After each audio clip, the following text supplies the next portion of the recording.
دیارە ئەو سێ کەسەی کە بۆ ماوەی زیاتر لە 10 ڕۆژ ڕفێنرابوو هێنراونەتە ئەم خانووە. لەنێو ئەم خانووە یەکەم جار حەشاریان داوە، دواتر بدوانە بۆ ناو ئەو چاڵەیە کە 200 متر لێرەوە دوورە.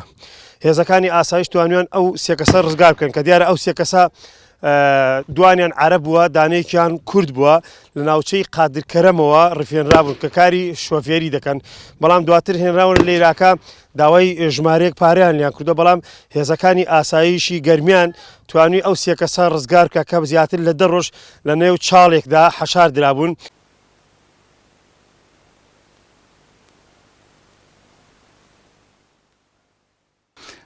خۆشبەختانە ئاسایشی هێزەکانمان لە ئاسایشی سەرقڵا گەیشتنە ئەو شوێنە سنوورەکە، سنووری قەواڵی و پیرەمۆنیان شوێنێکە حەشارگێکی تێدا دروست کراوە.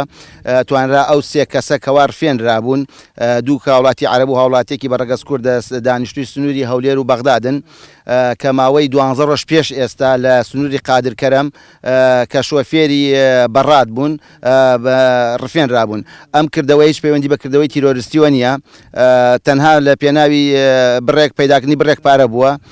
لەو چوارچەوەیە دەست بەجێ بڕیاری بەڕێز دادوەری لێکۆڵینەوە وەرگیراوە بۆ گەڕان و پشکنین بۆ ئەو مەبەستە.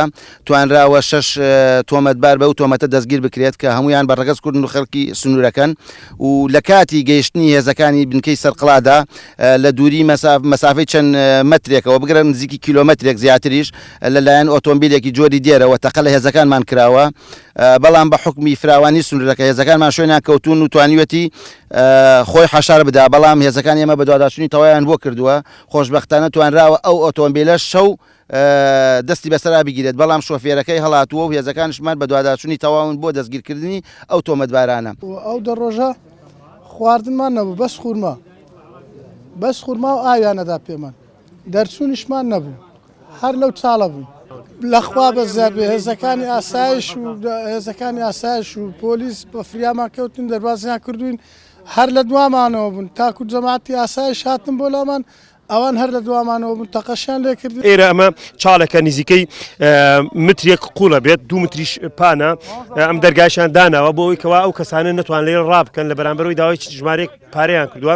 بەڵام خۆشبەختانە لە ڕێگەی هاوکاریکردن و دەستگانهێنەکانی خۆیان لەگەڵ هاوڵاتیانی سنوورەکە توانیان ئەو سێ کەسە ڕزگار بکەن و ئاشنای خانەوادەکانیان بکەن. حەیدەر ئەحمەد، کەناڵی گەلی کوردستان، گوندی قەواڵی لە ناوچەی گەرمیان.